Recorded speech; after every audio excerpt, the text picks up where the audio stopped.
Freakonomics Radio is sponsored by Hotels.com. Hotels.com gives you access to hundreds of thousands of hotels worldwide. And when you join for free, you can save up to 20% instantly with member prices. Plus, every stay earns rewards. So when you book one trip, you're already lowering the cost of the next one. Hotels.com is simple, rewarding, and designed to help you get more out of every stay. Sign up for free and book today. Hotels.com. It's all in the name. Freakonomics Radio is sponsored by Amica. You know what they say, if you want to go fast, go alone. If you want to go far, go together. So go with Amica and get coverage from a mutual insurer that's built for their customers, one that looks after what's important to you together. Auto, home, life, and more, coverage that fits your unique needs. Amica helps you protect what matters most. Visit amica.com and get a quote today.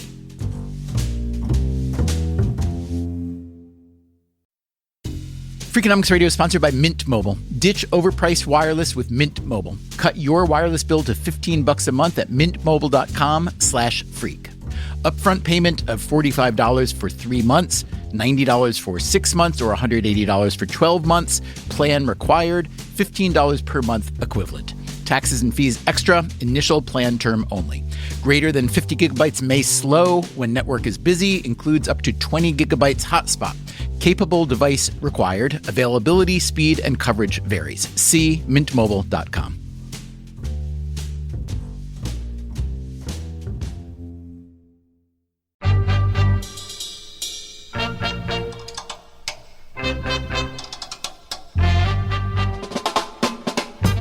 Today's episode is a special live installment of Freakonomics Radio. You'll hear about New York City's subway system and the man who's trying to fix it. You'll hear about the relationship between Napoleon and music, and the relationship between politics and disgust, which is not as obvious as you might think.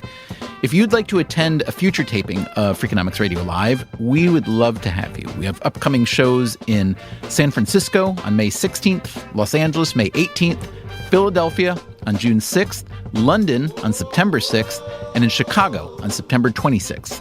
For details, visit freakonomics.com/live. And now, here's our show. Good evening, I'm Stephen Dubner, and this is Freakonomics Radio Live, coming to you tonight from City Winery in New York City. As you know, Freakonomics Radio is typically a studio show based on lots of forethought and research and extensive interviews. In this live show, we throw all that out the window. No forethought whatsoever. Joining me tonight as co-host, would you please welcome the University of Pennsylvania psychology professor, Angela Duckworth.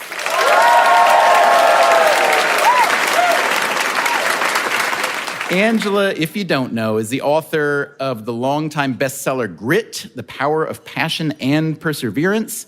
She's also CEO of Character Lab and one of the founders of Behavior Change for Good. Angela, what else are you up to? Through Character Lab, I'm hoping to quadruple the amount of behavioral science that's done on kids and how they grow up to thrive.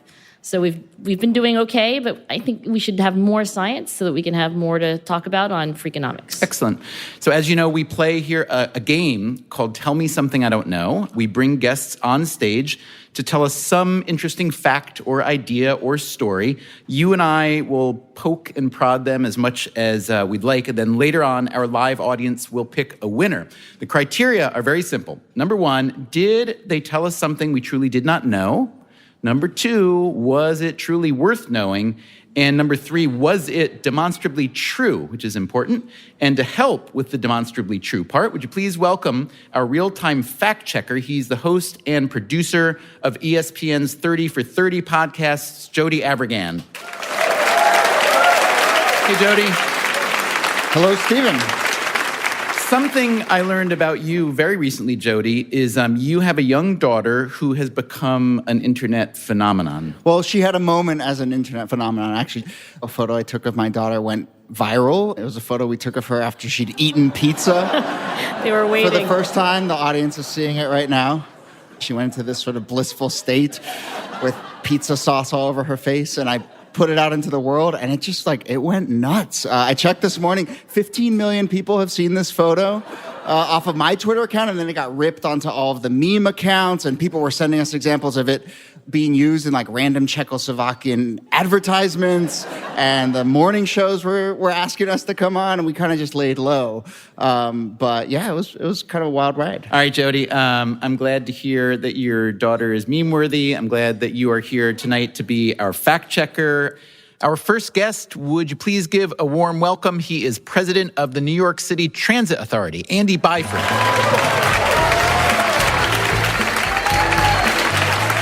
Andy, welcome to the show. Thank you. Now, the audience, this puzzles me because They're happy. here's what we know about you, or what I know about you so far. You are president of the Transit Authority. That's correct. Which means that you essentially run the subways and buses, correct? That's correct. And most of these people, including myself, we ride your subways and buses. Yeah. And yet, when you walked in, they applauded. Wow. Which to me seems paradoxical. Yeah. So by what magic has Andy Byford won over the transit riders of New York City? A British accent goes a long way. Yeah. It really It's British does. charm. And I understand you come from a transit family, correct? I do, Third yeah. generation? I do. My granddad drove a bus through the Blitz, actually, through the Blitz. I ride the subway or the bus into work every day. I have never owned a car in my life. I probably never will. I rely on public transit, and I believe in it.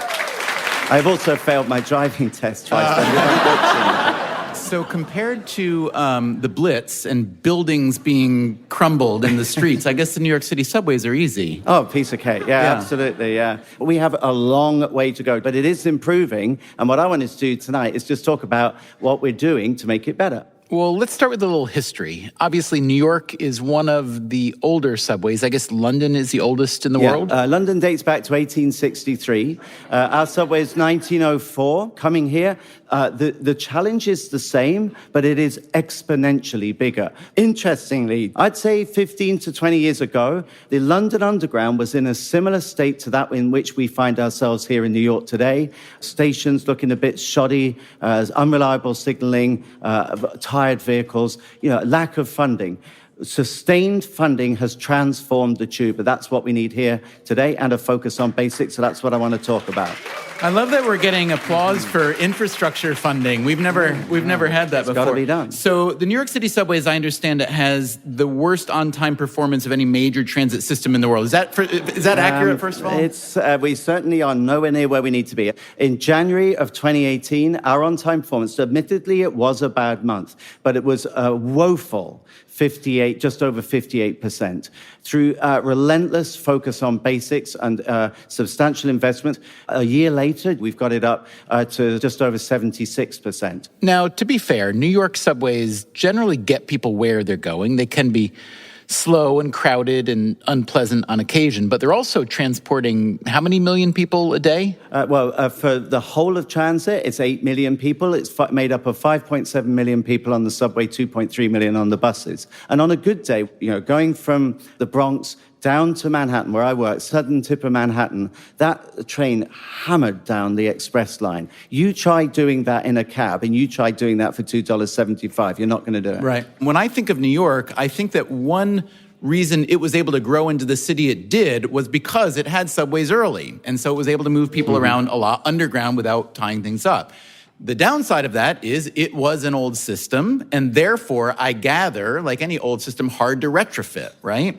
So can you just kind of set the scene for us in terms of how good, I guess, the bones still are, and assuming they're good enough to upgrade as you'd like, what are the impediments to the higher speed, the fewer delays, et cetera, et cetera? Sure.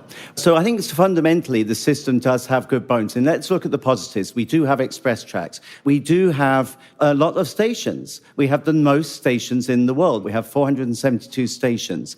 We're starting from a good basis. But on a less positive side, for various reasons, primarily lack of investment, crippling lack of investment, over the past few decades, the subway has been allowed to degrade, and to the point that now we really struggle with on-time performance because of lack of two things. One, of lack of service reliability, and two, a crippling lack of capacity. Can you point some fingers, please?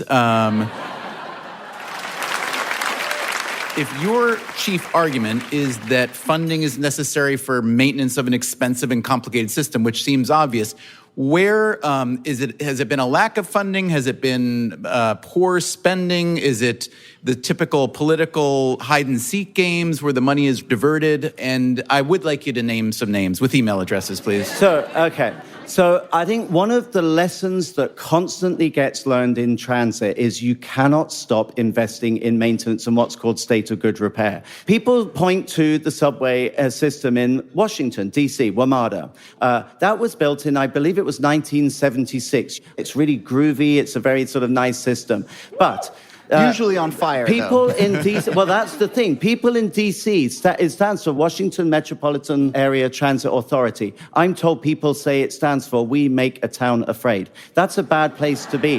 Why? Because it was a new system. It's like you can put it off. Politicians can put off the investment because, it works perfectly fine. So to your question, here, much the same. Politicians have lots of draws on their time. You've got to sort the roads out. You've got to sort out education. You've got to sort out hospitals. And for various reasons, this has snuck up on us. And you see this slow but incessant, relentless decline in terms of service reliability. The city's population's grown. The infrastructure's got older. The pressure on it's got higher. The funding in real terms has dropped. And that's why we're in the state that we're in. Hey, a quick note. If what Byford is saying here about infrastructure and maintenance warms your heart, check out Freakonomics Radio episode number 263.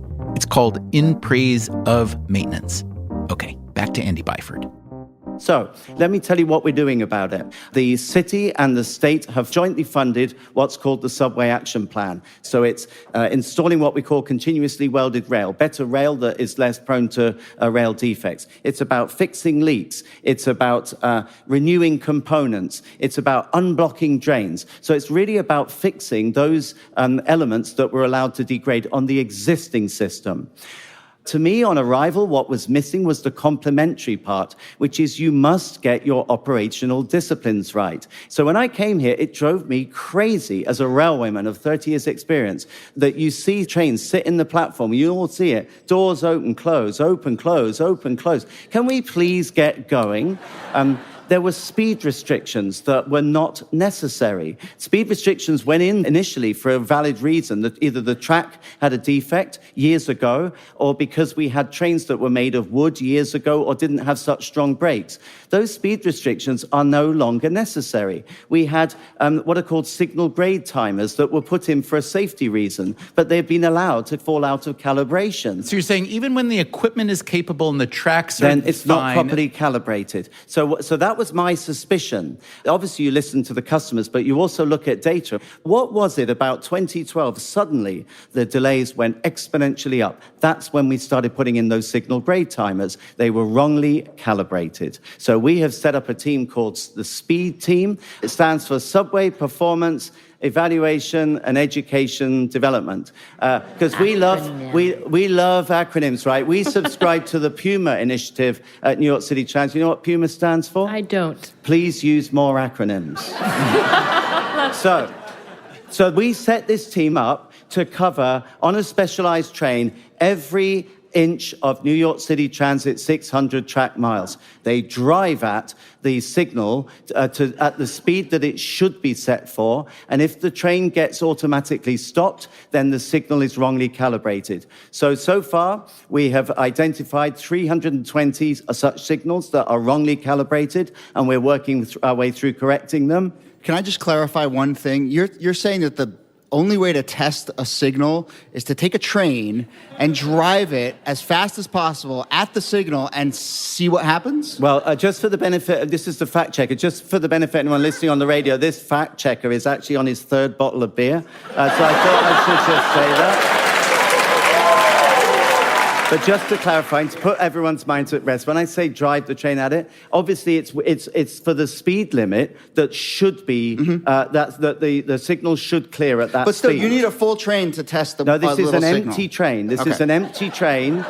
These are qualified people. I believe Jody's question isn't like there software or something that does that? No. You want to test. train. I want to test the reality. Right. So these you people, definitely want to qualified test it with an people, actual train. drive, and if that signal, the signal plate says that signal should clear at, say, 15 miles per hour, but it's actually what we call tripping the station, stopping it at a lesser speed, then it's wrongly calibrated. Can I ask a funding question? So there is, as I understand it, a relatively new congestion surcharge on taxis and car services.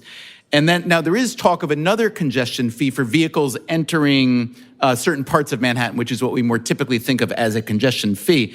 That money, we're told, is directed to, quote, the subways. So how much money will there be? Is it really coming to you? What is the money going toward, et cetera? First of all, the for-hire vehicle surcharge, the one that you just described, and that will now start to see a flow of funding come towards, dedicated funding coming towards transit, which I very much welcome, because the one thing working in transit that really cripples you is stop-start funding. You can't plan unless you know, every year you're thinking, well, what are we going to get this year? That's no way to run a business. I need to be able to plan with certainty.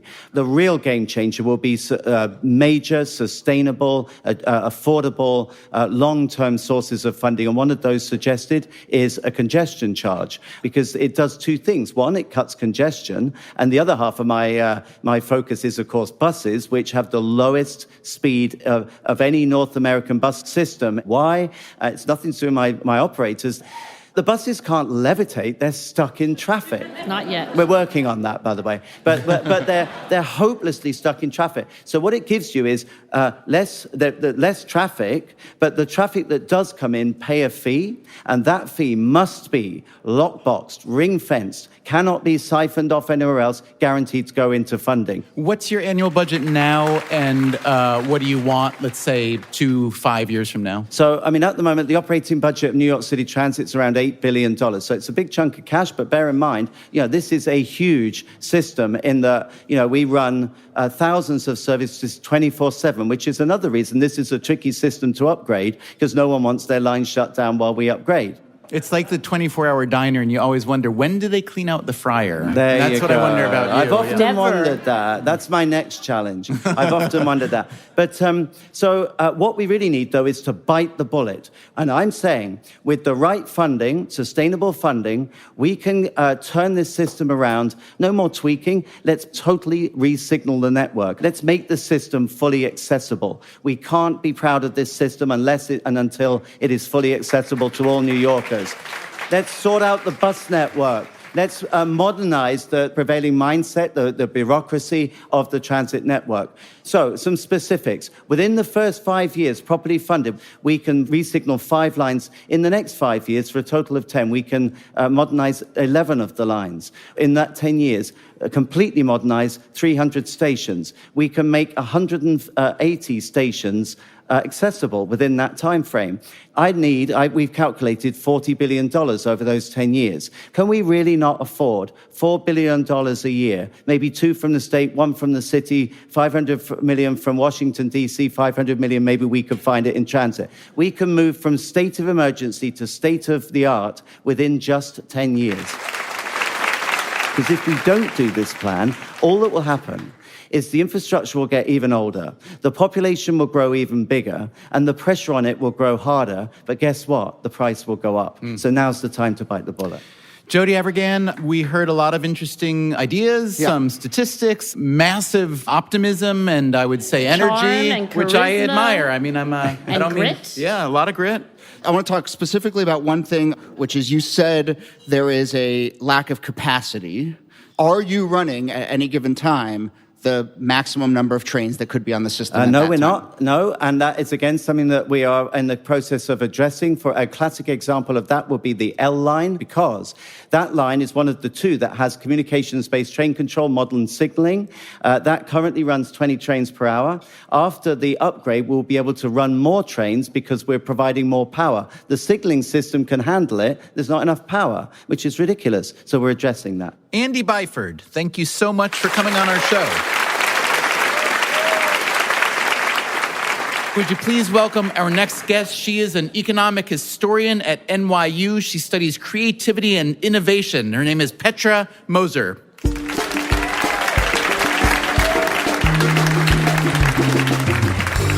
Petra, how are you tonight?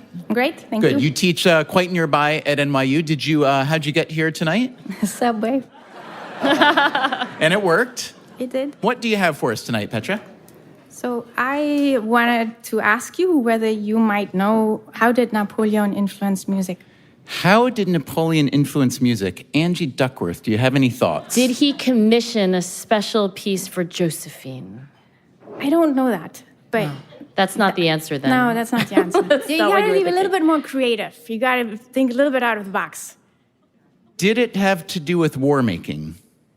Yes. Did he conquer a nation and then have Yes. the musical traditions blend together and No. make new? No. That's I was so close. It was good. War. Okay, so We're on if it with war, though. If we put the two of you together, we're actually getting somewhere. So that's. Why don't, since we're I not mean- going to get there on our own, why don't you tell us? So Napoleon started his Italian campaign at the end of the 18th century, and he won Lombardy and Venetia, which are two states in Italy. These states, by 1801, were under French control, and they got all the French laws, including copyright. But Italy did not have copyrights.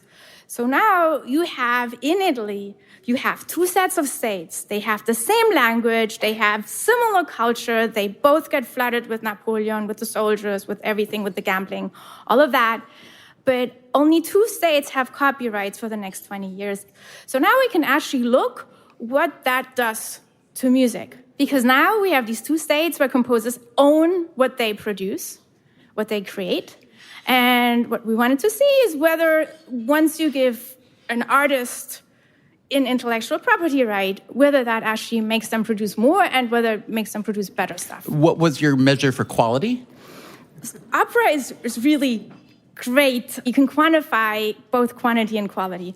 So quantity is fairly easy, and so it's really helpful that opera is a public art form. You can count the number of operas. Exactly. Easy. So it's public, right? So you can count it. But then the other thing is that lots of people really love opera and they write everything about opera. So we have lots of people who just say, oh, this was a really notable performance. There are tons of people at this performance. People were like streaming at the doors, and there's a record of that. So we know which ones which were the hits. Then another measure of quality is whether we still play something today. So if something still plays at the Met today, or whether it's still available on Amazon today, whether you can still buy it, It's still available on Amazon. Whether people want to buy it. But wouldn't that be directly following on from whether they were popular or not? Isn't that the same thing? That's right. There's some heterogeneity there, right? So if something is popular now, Should be then they should be related. it may be more. How about how many stars it gets on Amazon? Is that part of the academic scholarship? Not in this paper. Not in this paper. So I'm not surprised that an economic historian would want to understand the innovation impact of copyright, right? Because copyright and patent, we know there's a lot of debate over how strong it needs to be to encourage the right amount of innovation without overprotecting, et cetera, et cetera, et cetera. Did you go looking for opera first? Did you go looking for Napoleon? Did you go looking for old copyright law? No. So I've done a lot of work on patents.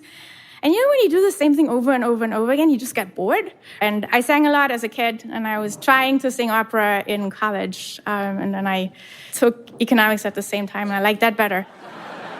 Do you have an example for us of an opera that was composed during that era in one of those, you said Lombardy and Venetia, you said? Yep. So we have a Rossini opera, The Italian in Algiers, which I think would be a nice one. Let's hear some.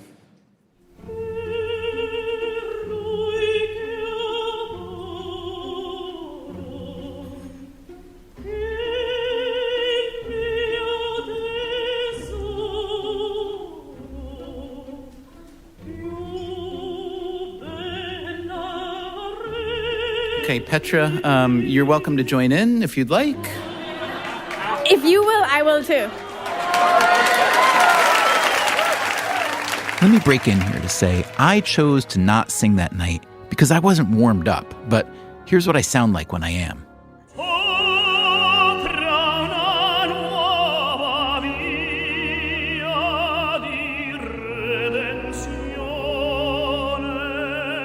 And here again is the Rossini piece Petra Moser chose to play for us.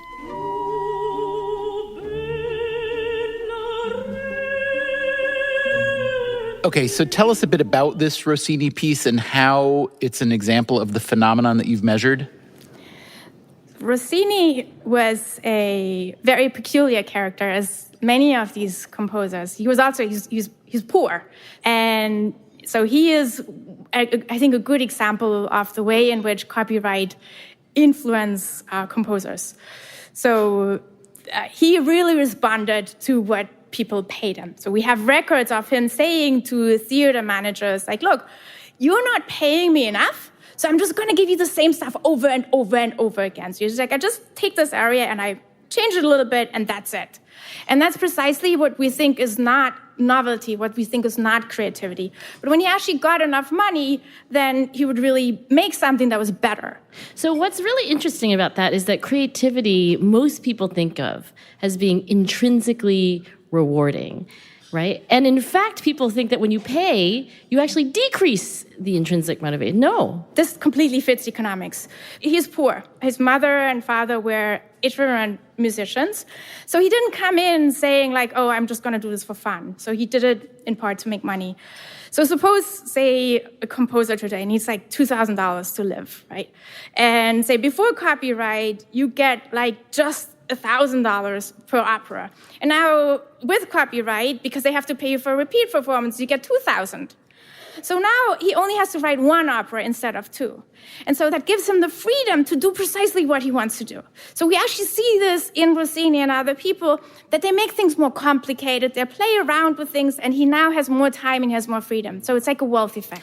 I'm curious where you land on issues of copyright and patent ownership in a world that's obviously gotten a lot more complicated, and what your position is on the optimal copyright policy. Having basic copyright protection is important for two reasons. The first one is that it gives people an incentive to produce better work. But then the other one is if you actually make art something that people can make money off, you also change the type of person who can become an artist. So we see this actually with 19th century novelists. Before copyrights were really a thing, the only people who would write were people, when we matched them with their parents' wealth records, they were actually just wealthy. There'd be men and women, but they would both be wealthy. Once you have stronger copyrights in England, then when you look again at the parents of the people who become writers, who become novelists, now all of a sudden we have people from like humbler backgrounds. Petra, thank you so much for playing with us. Our next guest is a psychology professor at Cornell who studies how people make moral and ethical judgments. Would you please welcome David Pizarro? Hi, David. What do you have for us tonight? Suppose that you walked into a public restroom and there's... Whatever comes next is not good. And there's just a mess, an unflushed toilet. How disgusted would you be? Say 10, really, really, really disgusted, 0, wouldn't bother you at all. Yeah, this one goes to 11, I'm going to say. It depends on what's in the toilet. As low as 5, as high as 10. I'd probably be in the 3 to 6 range. Really? Yeah. I've seen some stuff. My follow-up is, what do you think this has to do with who you voted for in the last election, say the presidential election? And do you study disgust? Is that what you do? I do study disgust. Yeah. I'm really easily disgusted, so it's a difficult thing to do, but that's what grad students are for. All right, so the example you're using is an unflushed toilet. Right. You could use different I've examples. used one of my favorite examples, actually. How disgusted would you be if you took a sip of a soda can and realized it wasn't yours, it was a stranger's? Oh. Yeah. Really? Yeah, People are... 0. 0, yeah. I ate food out backstage of literally everybody's... my plate, actually. Yes, if you wanna... and I didn't even know whose it was. It was, I'm glad 0. you brought that up because I thought that was really strange. It was not disgusting. Yeah. So you're looking at how the emotion is disgust an emotion, by the way? Yeah, most people call it an emotion. I mean, there's some debate because it seems a little different from the other emotions because it's so reflexive. But I think most people who study disgust would call it an emotion. But what you're getting at is your research is about the relationship between disgust and political affiliation? That's right, political orientation. So how conservative or liberal are you on the spectrum? And what we found, the more disgusted you were, the more likely you were to say you were conservative.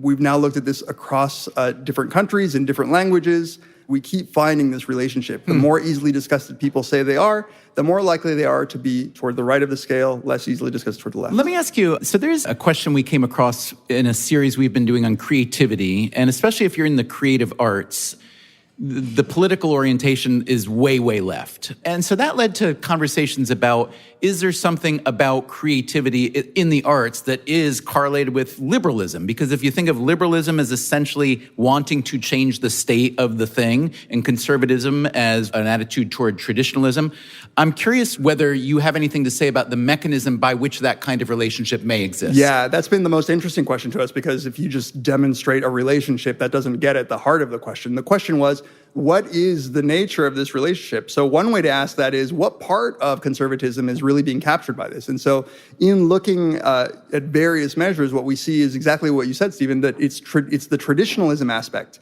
keeping things the way they are. So the old ways of doing things are good, don't do the new things. This shows up in other ways that you can ask the question. So one of the big findings in personality psychology is the dimension called openness to experience.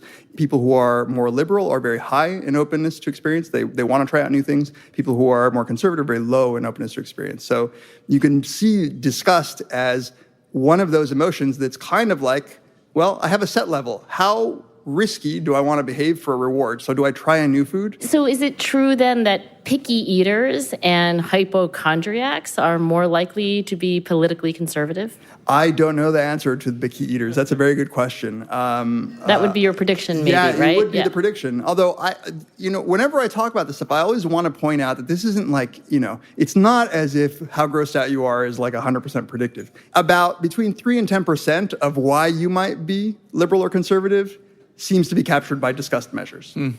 Hey, something I've wondered about a long time is the people who care for sick people, let's say, I'm astonished that they're able to do it so well and regularly, et cetera. And I often wonder, is that acclimation or is it a trait? That's a really good question. And in fact, Angela's colleague at Pennsylvania, Paul Rosen, one of the pioneers who studied this, did a study looking at med students, first-year med students, asking this question, trying to see if you ask a bunch of questions like the ones I ask you, like in general, how easily disgusted are you in everyday life? And you get a score. So if we asked everybody here, there'd be, a nice normal distribution. Some people are really easily, some people are not. He was asking those questions of incoming med students. And what he found was that most students were like the rest of the population coming in.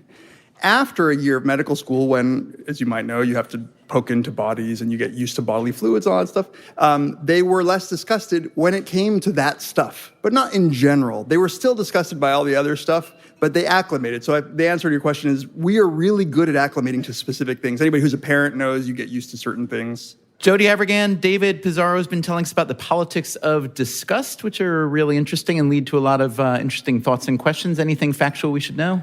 This isn't exactly a fact check, but I do want to go back to how you actually measure disgust. You ask people about hypothetical scenarios and ask them to rate how disgusted they would be. That's one way in which we've done that? Other people have done the work of correlating the actually responses disgusting people in real time? actually disgusting people. Love it. So they've brought people into the lab and they've asked them to do really gross but safe things. So would you eat a piece of chocolate shaped like dog poop?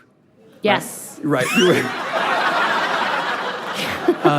I think Angela's answer says less about her liberalism than about her chocolate attitude. That may be right, and that's why it is a noisy measure. That's what we call a Exactly. noisy David Pizarro, thank you so much. Thank you. Really enjoyed having you here.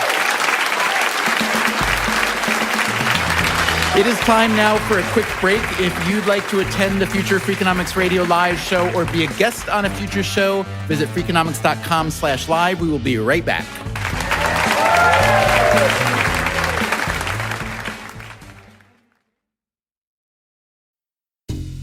Freakonomics Radio is sponsored by Cash App.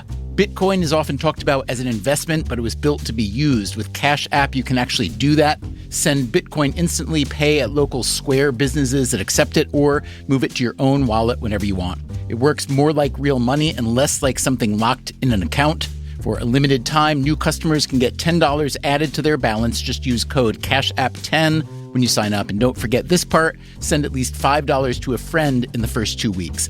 Terms apply. Cash App is a financial services platform, not a bank. Banking services provided by Cash App's bank partners. Bitcoin services provided by Block Inc. brand. For additional information, see the Bitcoin disclosures at cash.app/legal/podcast.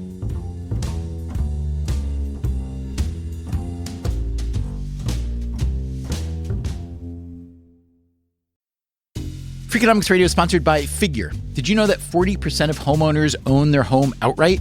If that's you, don't let your equity sit idle. Tap it with a home equity line of credit. Figure, the #1 non-bank HELOC lender in the U.S., helps tap equity you've built in your home so you can do things like tackle a renovation or pay down debt. HELOC is a line of credit secured by your home. You can draw what you need, repay, and draw again. Figure offers a 100% online application. Get approved in 5 minutes and funding in as few as 5 days. It's faster than a bank loan and cheaper than a personal loan. Check your rate today without impacting your credit at figure.com/Freakonomics.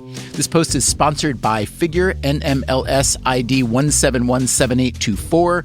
Figure is an equal housing lender. For more information about their licensing, visit nmlsconsumeraccess.org. Figure's HELOC is subject to credit approval and terms apply. Freakonomics Radio is sponsored by Ozempic. Innovation happens through rethinking what's possible, and when it comes to GLP-1s, Ozempic pill does just that. Learn more about Ozempic semaglutide tablets, 4 and 9 milligrams, by calling 1-833-OZEMPIC or visit Ozempic.com to view the medication guide and ask your doctor what's possible with FDA-approved Ozempic pill.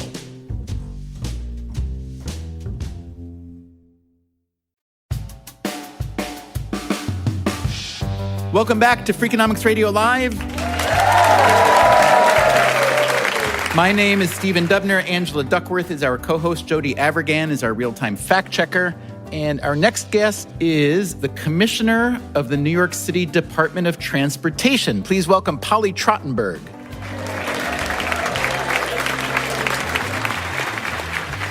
Polly, nice to have you here. Thanks for having me. First of all, tell us what the New York City Department of Transportation, I guess, is and does, and how it differs from Andy Byford's New York City Transit Authority, please. It's a good question. Andy and I work together a lot, but New York City Department of Transportation, we're responsible for roads, bridges, bike lanes, ferries, bike share, car share. Before we get into what you're working on and what you're going to tell us, can you just... Andy began by describing kind of the general state of transit. What about your overall view? What are the big problems and how many different dimensions they exist on? We actually have a different kind of challenge for a lot of my infrastructure, which is it's kind of a fun challenge. The city is growing in leaps and bounds. New York City now, population 8.6 million people, the highest it has been in the city's history, 62 million tourists last year, incredible economic activity, construction, and then, of course, we have things like Uber and Lyft and Amazon and Fresh Direct, which have just filled our streets and made an incredible competition for space. Side note. Fresh Direct is an online grocery delivery company in New York. They're famous for having their trucks idle on the streets for hours. But one other thing they do is they rate their fruit on a 5-star scale. So whatever fruit has 5 stars this week, maybe it's pixie tangerines or red plum cots, you know they'll be at peak flavor. It's a smart system, and I wish this practice would spread. Just thought you might like to know. Back now to Transportation Commissioner Polly Trottenberg. Meanwhile, a new generation that's not so car-centric. They like transit, they want to ride bikes, they maybe want to ride scooters, and so there's a big competition now, at least in my world, for street space. So what do you have for us tonight specifically then? Well, when you build a bike lane on an avenue in New York City, what happens? You're asking about safety? Are you asking about congestion? Are you asking about, density, speed, or whatnat? So all of the above. Okay. There's a traditional view when people who maybe aren't cyclists think about bike lanes, they focus on the traffic elements of it. But there are actually a whole lot of other elements that come in when you put in a bike lane. So I do know that when you add a lane to a highway, let's say, it actually doesn't ease congestion because it draws Induced demand more, is the phrase you're looking for. Right. So is it the case that when you subtract a lane of car traffic and replace it with a bike lane, that actually it does not cause car congestion problems? I'm happy to say if you take out that lane, but you redesign the street at the same time, you make the traffic move in a more orderly way, you put in turn lanes, and you change the signaling, you can keep the traffic speeds, some cases better, in a lot of cases sort of the same, while also adding in a safe space for cyclists. And just one of the statistics, where we put in bike lanes, we see huge safety improvements, not only for cyclists, who we consider a vulnerable population on the streets, but for pedestrians and for motorists too, because it calms the traffic and it organizes it better. I love the way that you frame the problem, which is that there's a competition for a resource, and the resource is space, street space, lane space, and so on. One thing that I'm curious on your position, in terms of congestion in New York City, I believe that 97% of New York street parking is free. Transportation scholars have found that an enormous amount of congestion in New York and other places that offer free parking is caused by cars cruising around looking for a parking spot. So economists think this is idiotic, that you've got something of value, this parking space, that you're charging zero for, especially when it has so many negative externalities, causing congestion for everybody else, pollution, et cetera, et cetera, et cetera. So have you thought about eliminating or severely limiting free street parking as a means to address congestion generally in New York City? Obviously, from the economist's point of view, it's the same problem, both the parking and the road space, which is it's a scarce resource and demand greatly exceeds supply. We should price it. It's a perfectly logical economic place to be. It is an impossible political place to be. Nobody wants to give up their free parking. The politics of parking has been, certainly for me, one of the most eye-opening parts of my job. It is something that is very sort of intensely debated. We have, over the time that I've been in this job for 5 years, we have modestly raised parking rates. We have added in some places, bike share and car share, and so in that way taken some of those spaces and repurposed them for uses that are more shared. But it's certainly been a slow process. Is that because of the endowment effect, that now that people already have their free parking, I mean, hard to get, but free parking, you just can't take it away? Yes. It's not complicated. Can I ask, you are somebody who has a really hard job, but you seem... And a lot of grit. Well, that is where I was going. A lot of grit.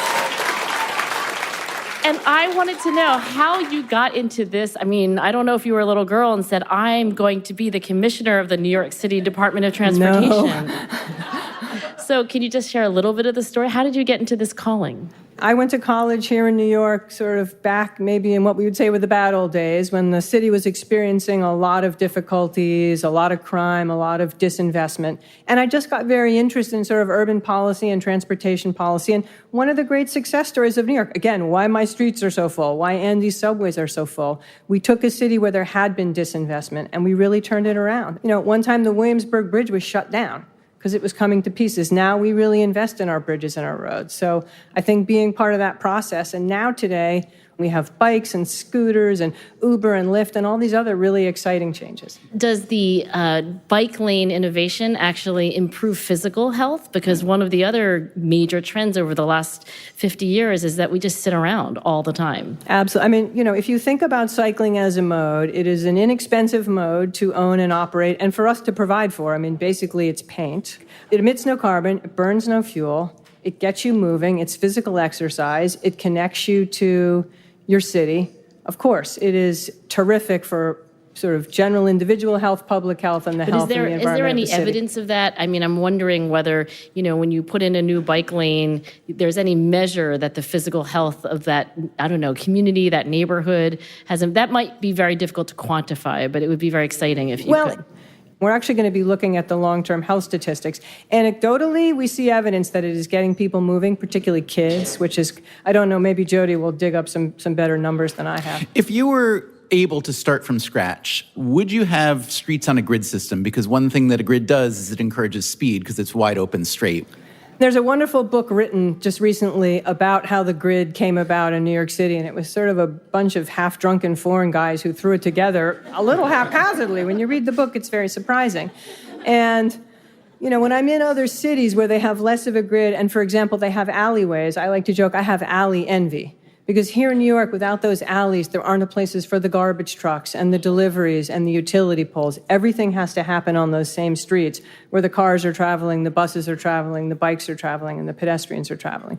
So no, I think there are places where a grid is very efficient, but I would design it very differently. Jody Avirgan, Polly Trottenberg has been telling us about the roads primarily and other things in her purview. Did you find anything that needs flagging? Angela, to your question about effects on public health, there is one study from the Mailman School here at Columbia University. It tries to measure the effect of a bike lane on an increase in the probability of riding a bike and then quantify the effect on health and reduced pollution, and then measures that against other public health measures. And the conclusion is that investments in bike lanes are more cost effective than the majority of preventative approaches used today. So, we'll see. That's one study. Polly Trottenberg, thank you so much for joining us tonight. It is time, I'm so sad to say, for tonight's final guest. She is a professor of mechanical engineering at the University of Pittsburgh. Would you please welcome Katherine Hornbostel?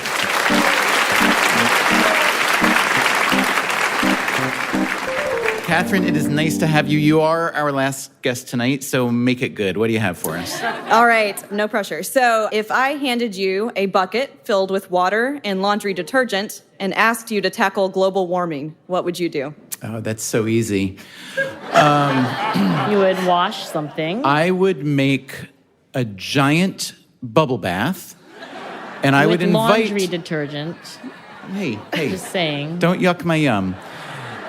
I would make a giant bubble bath, and I would invite the climate lions and the climate lambs to lie down together in the bubble bath and relax and proceed to have an empirical, sane conversation about the best ways to address climate change. That's what I would do with the big bucket of soapy water. I really like that approach. Are we done here? Is that the was answer? exactly what she was going to recommend. I can't say I wrote about that approach in my paper. Do you have any other suggestions? I don't really know what's in laundry detergent. Can you give me a hint? Yeah, so I'm actually talking about the active ingredient sodium carbonate. I don't know if that helps. Sodium carbonate. Kind of Is that baking powder, soda or baking? Very similar. Okay. Would you not watch quite. the sky?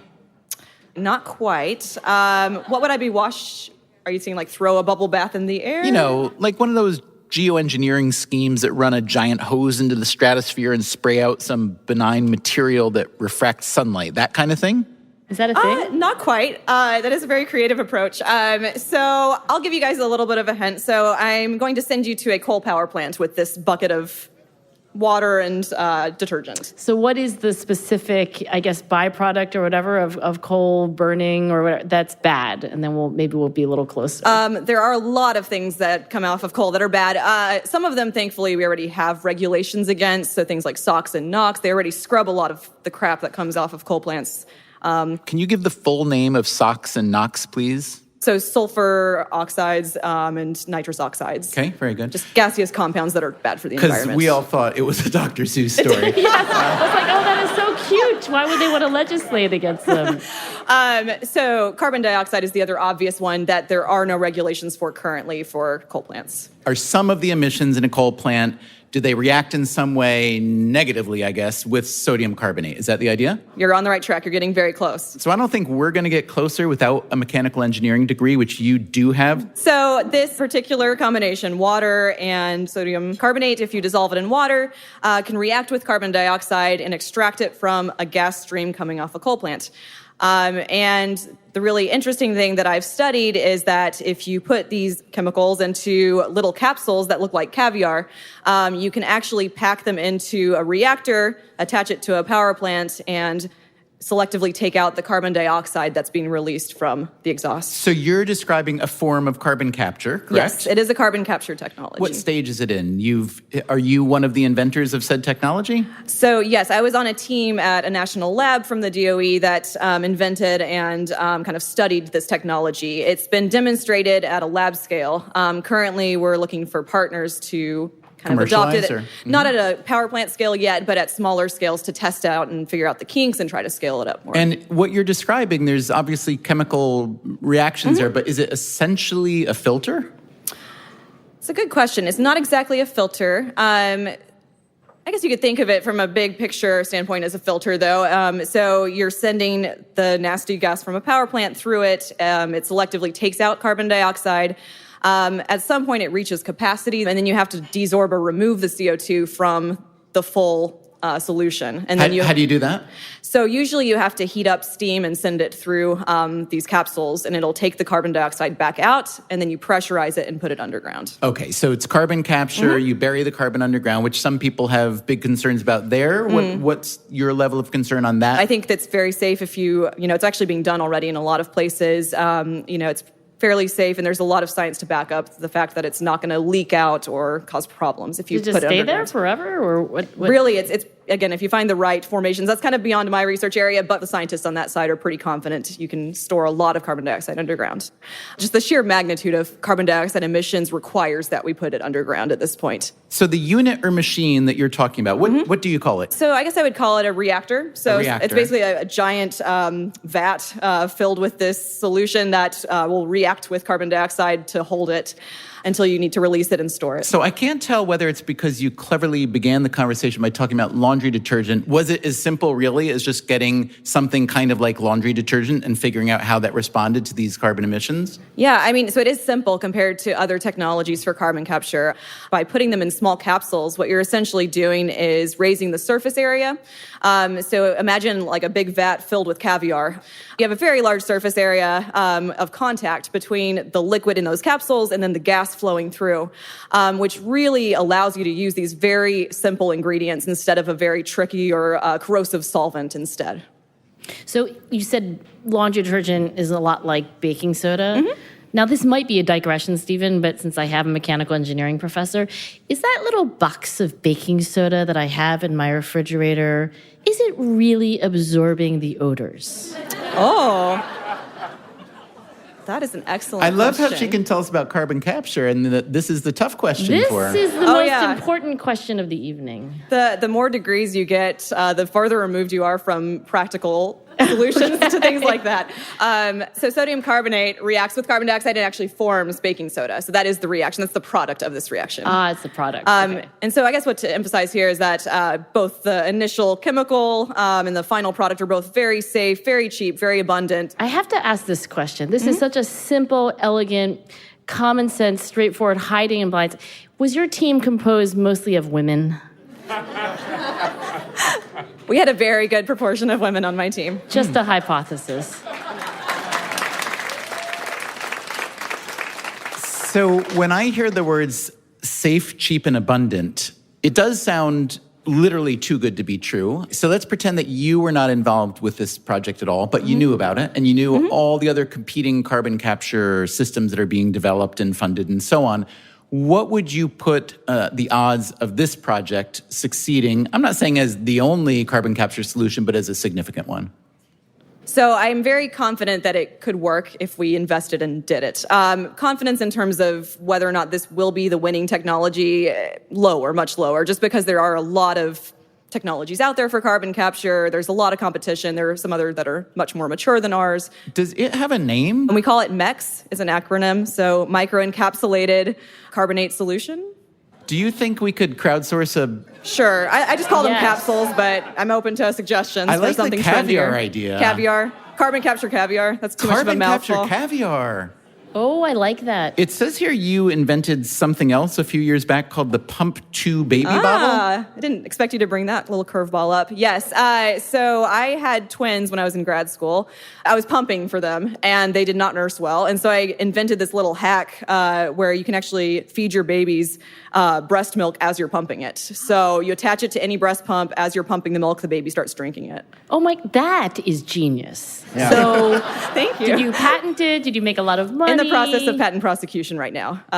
Filed for patent, working on it. Congratulations. Thank you. Yeah. If you are not jumping up and down with excitement about it, then you have not nursed a child or pumped. Yes, I haven't. I'm going to confess right now. Hey, Catherine Hornbostel, thank you so much for telling us something we did not know. Thank you. And can we get one more hand here for all our guests, please?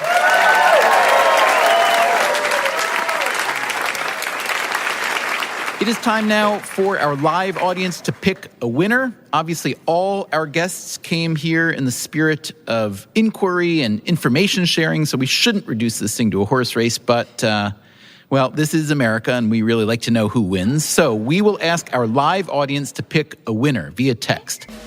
I'd like you to remember the criteria. Did they tell you something you did not know? Was it worth knowing? And was it demonstrably true? Who's it going to be? Andy Byford with How to Fix New York City's Subways, Petra Moser with Napoleon's copyright legacy, David Pizarro with The Politics of Disgust, Polly Trottenberg with How to Fix New York City's Roads, or Catherine Hornbossel with How to Launder Your Carbon. While our live audience is voting, let me ask you a favor. If you enjoy Freakonomics Radio, including this live version of Tell Me Something I Don't Know, please spread the word. Give it a nice rating on Apple Podcasts, Stitcher, or wherever you get your podcasts. Thank you so much.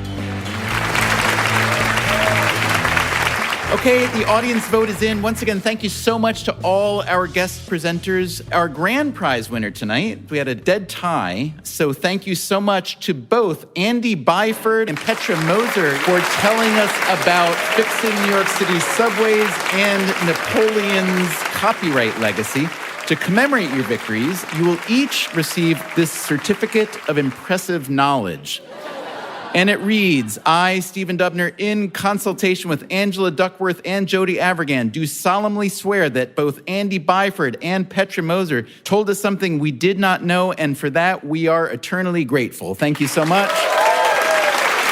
That's our show for tonight. I hope we told you something you did not know. Huge thanks to Jody and Angela, to our guests, and thanks especially to you for coming to play Tell Me Something I Don't Know. Thank you very much. Coming up next time on Freakonomics Radio, as housing prices keep rising in the most desirable cities, politicians often reach for a time-honored solution: rent control. From an economics point of view, indeed, it provides insurance against getting priced out of your neighborhood. And what do economists think of rent control? It's not particularly fair. It's not a good way of allocating scarce space. It's not a good way of helping the downtrodden. The economics and politics of rent control. That's next time on Freakonomics Radio. Freakonomics Radio is produced by Stitcher and Dubner Productions. Our staff includes Allison Craiglow, Greg Rippin, Harry Huggins, Zach Lipinski, and Corinne Wallace. We had help this week from Morgan Levy, David Herman, and Dan DeZula. Our theme song is Mr. Fortune by the Hitchhikers. All our other music was composed by Luis Guerra. You can subscribe to Freakonomics Radio on Apple Podcasts or wherever you get your podcasts. The entire archive is available on the Stitcher app or at Freakonomics.com, where we also publish transcripts, show notes, and more. If you want the entire archive ad-free, plus lots of bonus episodes, go to StitcherPremium.com/Freakonomics. We can also be found on Twitter, Facebook, and LinkedIn, or via email at radio@Freakonomics.com. Freakonomics Radio also plays on many NPR stations, so check your local station for details. As always, thank you for listening.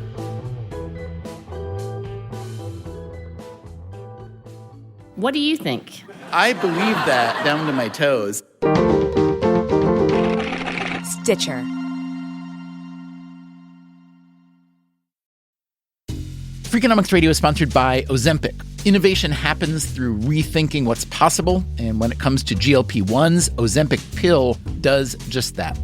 Learn more about Ozempic semaglutide tablets, 4 and 9 milligrams, by calling 1-833-OZEMPIC or visit Ozempic.com to view the medication guide and ask your doctor what's possible with FDA-approved Ozempic pill.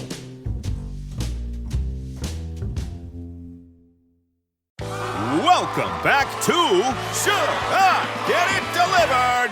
Contestant, you're out of food and your meds, but are too tired to get up. Do you A, pout, B, beg your roommate, or C, get Walmart to deliver it all same day? Same day? Who knew? Gonna go with C, Walmart. That is correct. Walmart offers same-day delivery for prescriptions, groceries, and more. I love not leaving my couch. Walmart. Who knew? Subject to availability, restrictions, medication exclusions, and fees apply. Traditional home security only alerts you after a break-in, and that's too late. Simply Safe is changing that. Stop. This is Simply Safe. Police are on the way. We don't just alert, we stop crime before it starts. Simply Safe, plan starting around $1 a day. Save 50% on your new system with professional monitoring at simplysafe.com/SXM or with promo code SXM. Outdoor deterrence requires a Simply Safe Active Guard outdoor protection plan starting at $49.99 a month. Visit simplysafe.com/licenses for alarm license information. Tennessee 2012.